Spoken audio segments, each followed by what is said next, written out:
Bonjour à tous pour ce dimanche de l'été. On était très contents d'être ensemble et nous vous parlons de Saint-Étienne, de la communauté Abri qui se fait un plaisir de passer cette matinée avec vous. Je prie que la présence du Seigneur vous rejoigne ce matin dans vos foyers et que vous puissiez être en connexion avec le Tout-Puissant, mais pas seulement, aussi avec tous ceux que vous allez peut-être rencontrer pendant vos vacances, si vous êtes en vacances. Et si vous n'êtes pas en vacances, eh bien, soyez encouragés, parce que l'Éternel, lui, il ne dort jamais. Donc, il travaille avec vous aussi ce matin. Voilà, bienvenue à chacun. Nous sommes très heureux d'être ensemble et nous allons adorer le Seigneur sur cette matinée.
en tout temps.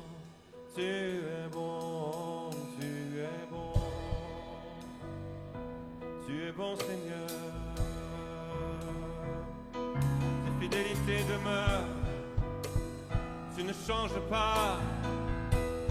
Tu es le même hier, aujourd'hui et demain. Tu es celui qui était, celui qui est et celui qui revient. Oh, de bonté demeure, de bonté demeure. Tu es bon, tu es bon.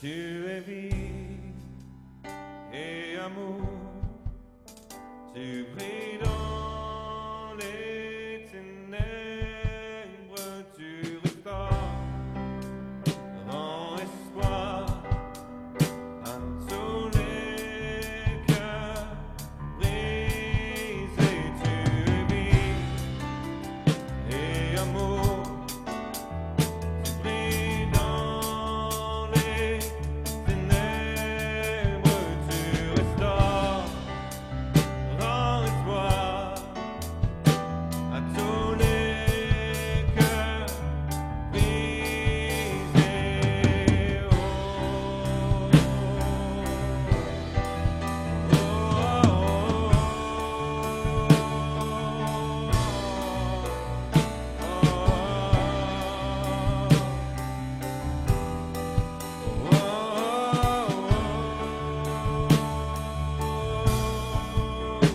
Tu es vie et amour, tu brilles dans les ténèbres, tu restaures, rends espoir à tous les cœurs brisés.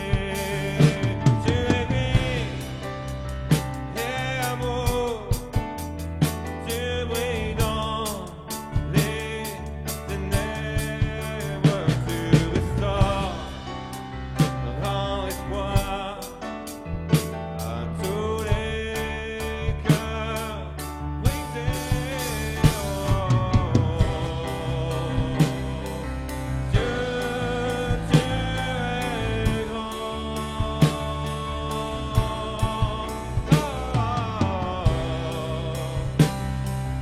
Dieu, tu es grand. Tu es grand, tu es grand. C'est toi qui vis en nous. Reçois notre louange, c'est toi qui vis en nous. Alors nous te louons, c'est toi qui vis en nous. Reçois notre louange, c'est toi qui vis en nous. Alors nous te louons,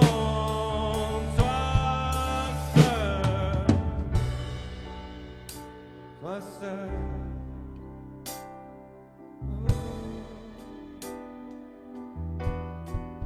Dieu, tu es grand. Dieu, tu es grand.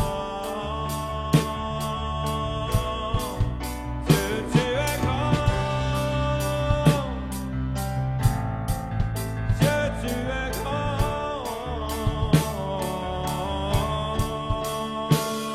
Et tout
terre, et toute la terre louera son nom.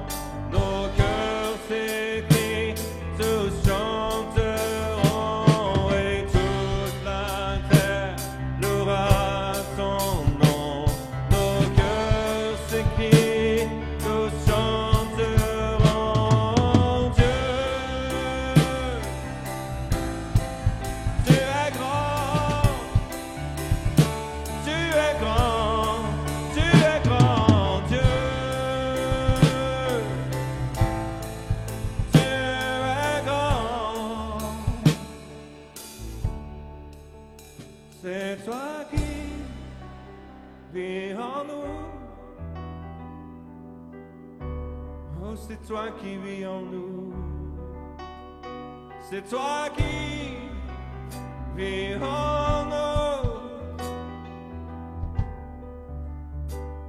Oh, oh, oh, oh, oh, oh. C'est toi qui vis en nous. Oh,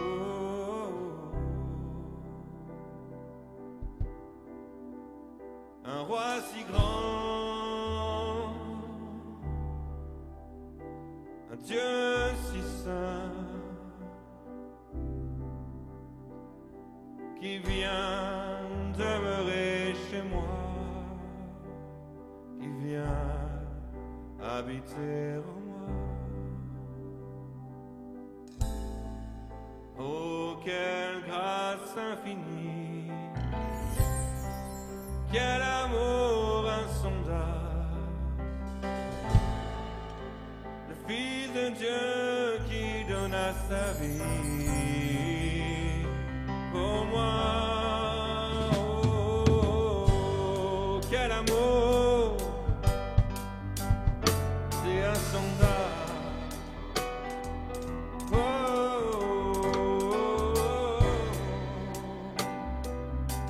j'étais perdu, tu m'as donné la vie. Oh, quel amour immense et insondable, quel espoir si fort, incomparable. J'étais perdu, tu m'as donné la vie. Tu m'as donné la vie. Je veux te louer et je veux t'adorer. En retour, tu m'as donné la vie et je veux te louer et je veux t'adorer. En retour.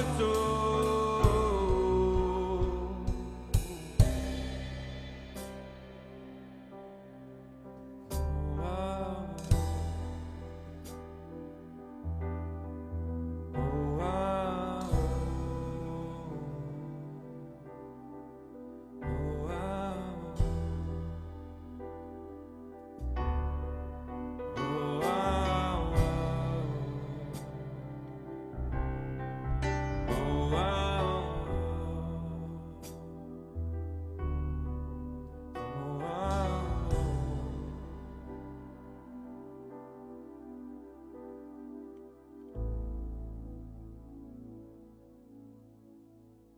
nous élevons nos voix pour t'apporter au roi une louange éternelle. Sur terre comme au ciel.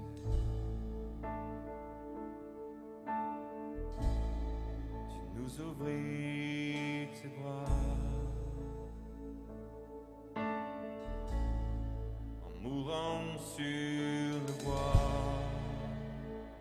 Quel sacrifice pour moi, mon Dieu l'a su.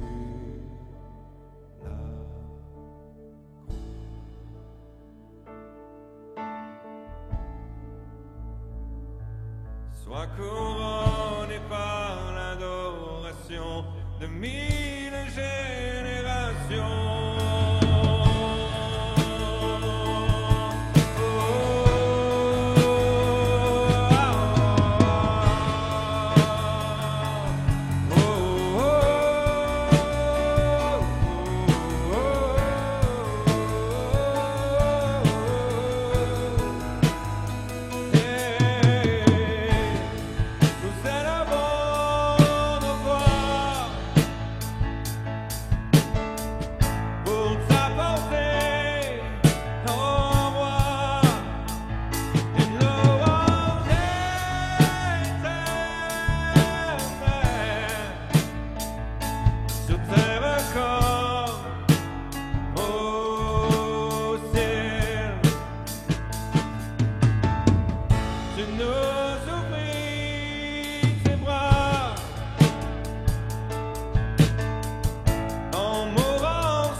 De nos voix sur terre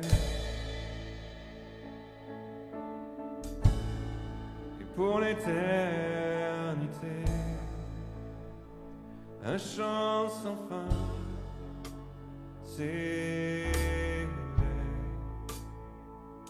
Jésus soit glorifié, Jésus soit glorifié.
jamais, toi seul est roi.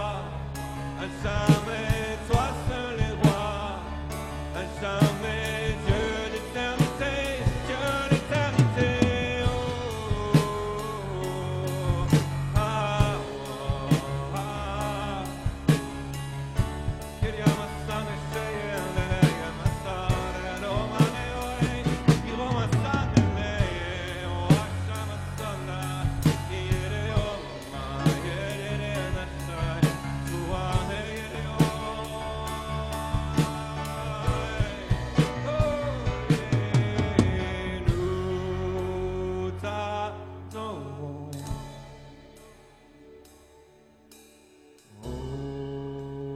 Oh Seigneur, nous t'adorons.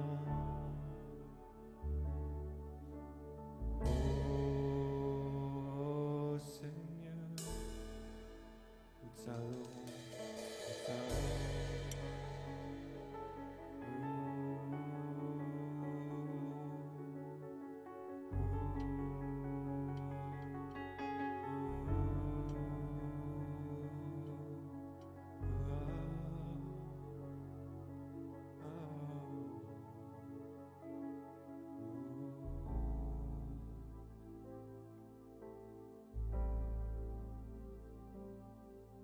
Devant le voile déchiré, j'apporte mon offrande. J'abandonne ma vie comme un sacrifice vivant. Et devant tant de majesté, contemplant ta présence. Avec les milliers d'anges, je chante. Tu es saint.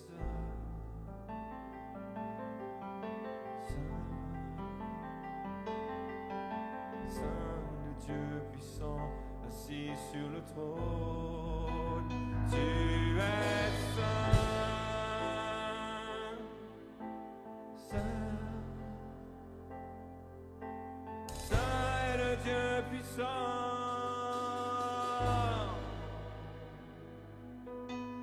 Devant le trône se tient pour moi l'agneau sacrifié. Celui qui par son sang m'a racheté, m'a sauvé. Et devant tant de majesté, contemplant sa présence, avec les milliers d'anges, avec eux je chante. Tu es digne,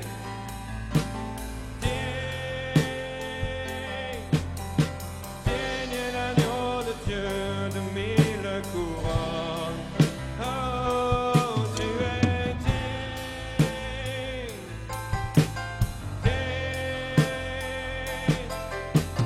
digne est l'agneau de Dieu.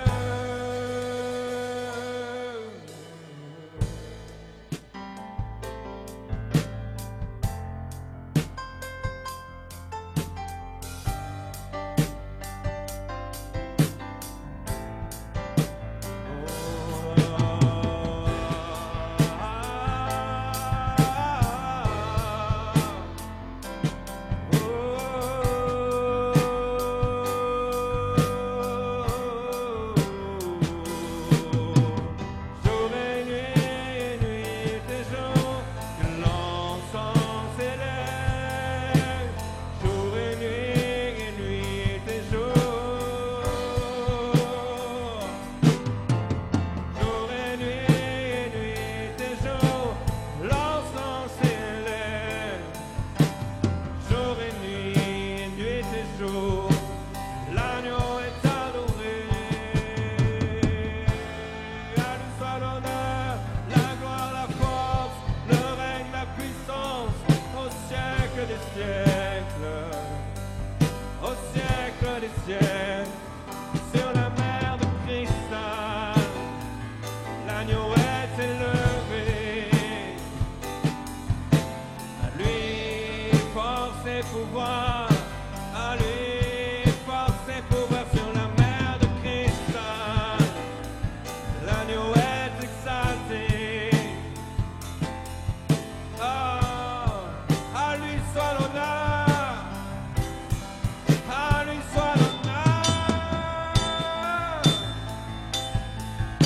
Yeshua, Yeshua.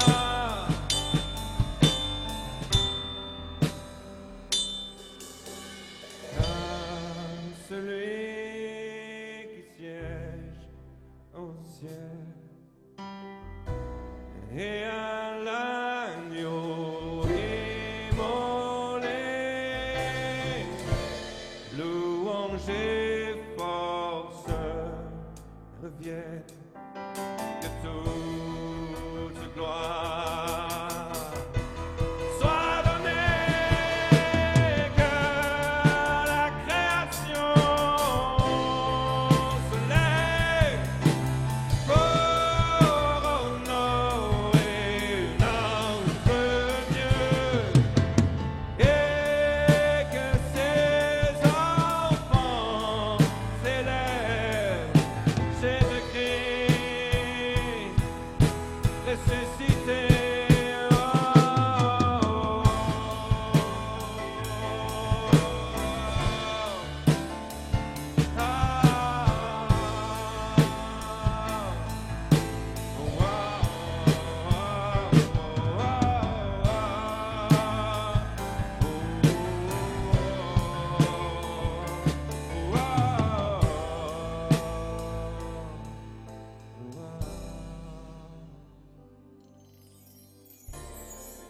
Car celui qui siège au ciel et à l'agneau immolé, louange et force reviennent, que toute gloire soit donnée, que la création se lève, que la création se lève pour honorer notre Dieu, et que ses enfants célèbrent Jésus-Christ, Jésus-Christ, Jésus-Christ, Jésus-Christ, Jésus-Christ ressuscité.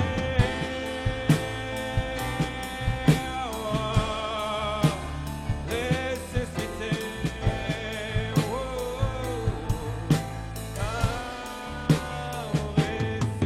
Ressuscité.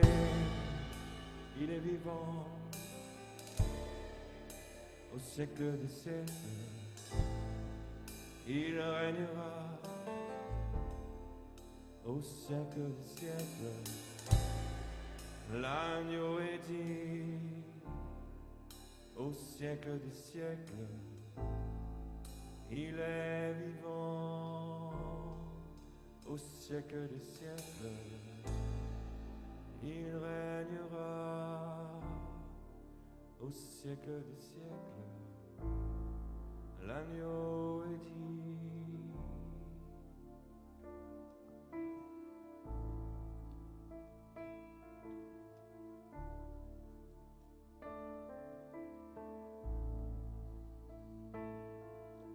Merci Seigneur, tu règnes au siècle des siècles. Et nous, ta création, c'est ce que nous venons de chanter. Nous nous lèverons pour t'adorer et pour te proclamer jour après jour. Et nous voulons continuer à le faire jour après jour, Seigneur. Tu es celui qui règne. Et nous voulons t'honorer jour après jour. Et ce matin, nous voulons t'honorer aussi par nos offrandes. Et je vais laisser Anne-Laure continuer sur ce temps par rapport aux offrandes. Et je crois que c'est vraiment dans la continuité de ce qu'on vient de chanter. C'est un honneur à l'Éternel. Amen.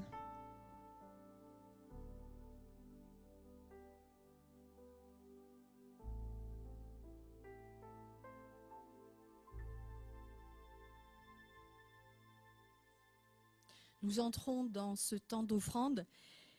Et dans le chant tout à l'heure, il y avait écrit « Devant le rideau déchiré, j'apporte mon offrande ». Et là, ce matin, nous sommes tous ensemble et devant le rideau déchiré, nous apportons notre offrande.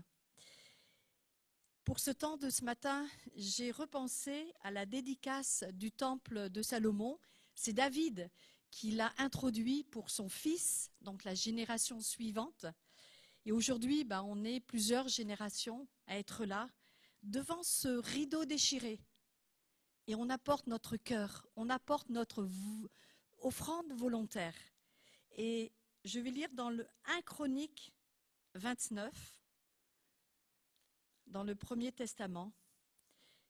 Et c'est une histoire de famille. Il y a David, il y a Salomon, il y a tout le peuple, et il y a tous ceux qui ont leur offrande, déjà dans leur cœur, entre leurs mains, puisqu'il y a eu plusieurs matériaux qui ont été apportés volontairement. Et voilà ce qui est dit. Mon fils Salomon, le seul que Dieu ait choisi. Nous sommes choisis du Seigneur. Le seul que Dieu ait choisi est jeune et d'un âge faible, et l'ouvrage est considérable, car ce palais n'est pas pour un homme. L'Église, c'est pas pour nous. Nous sommes cette maison de Dieu. Elle est pour l'Éternel Dieu. Et David dit, j'ai mis toutes mes forces à préparer pour la maison de mon Dieu. Et il parle des offrandes obligatoires, mais des offrandes volontaires aussi. Et un peu plus bas dans le texte, qui veut encore présenter volontairement aujourd'hui. Nous sommes dans cet aujourd'hui, ces offrandes à l'Éternel. Et après, il est dit, ils donnèrent pour le service de la maison de Dieu. Et plus loin, il dit, ceux qui possédaient des pierres les livrèrent pour le trésor, non pas de l'Église, mais le trésor de la maison de l'Éternel, entre les mains de Jéhiel. Le peuple se réjouit, et c'est un temps, lorsque nous donnons, un temps de réjouissance, des offrandes volontaires, car c'était avec un cœur bien disposé qu'il les faisait à l'Éternel. Et le roi David en eut aussi une grande joie. Et là, ce que je remarque dans ce texte, avant qu'il y ait vraiment cette prière pour le Seigneur, l'offrande, elle est volontaire et elle est joyeuse. Et je me dis, Seigneur, nous entrons dans un temps d'offrande comme nous entrons dans un temps de Shabbat. Il y a toute la semaine, on a travaillé pour avoir et pour donner au Seigneur. On a donné pour redonner gratuitement. Et le trésor que nous amenons au trésor du Seigneur, c'est ce qui lui appartient aussi. Et Seigneur, je me réjouis ce matin de l'offrande que je suis premièrement, mais de ce que j'ai fait cette semaine. Et aujourd'hui, dans ce temps de Shabbat, je me repose de ses œuvres et je trouve ce repos. Et je fais la joie du Seigneur parce que j'offre ce que j'ai reçu. D'une manière personnelle, dans mon cœur, dans mon caractère, mais aussi dans l'œuvre de mes mains qui rapporte un salaire pour le trésor de la maison du Seigneur. Alors, ensemble, Seigneur, nous voulons te dire, béni sois-tu d'éternité en éternité éternelle, Dieu de notre Père Israël. À toi, Éternel, la grandeur, la force, la magnificence, l'éternité et la gloire. C'est ce que nous chantions tout à l'heure. Car tout ce qui est au ciel et sur la terre t'appartient. À toi, Éternel, le règne, car tu t'élèves souverainement au-dessus de tout. Et c'est de toi que viennent la richesse, la gloire. Et c'est toi qui domines sur tout. C'est dans ta main que sont la force et la puissance. Et c'est ta main qui a le pouvoir d'agrandir et d'affermir toutes choses. Et vous pourrez continuer dans 2 Chroniques, 29. Alors merci Seigneur, tu as déjà reçu l'offrande de notre cœur. Et nous t'apportons maintenant l'offrande de notre travail pour ta gloire, qui est déjà sur la terre, dans le ciel, descende et se manifeste sur terre à travers notre don. Merci Seigneur, merci. Tu es notre richesse et nous te redonnons ce que tu nous as donné en bénédiction pour en bénir encore d'autres et que d'autres s'assemblent dans ta maison pour te louer encore. Amen.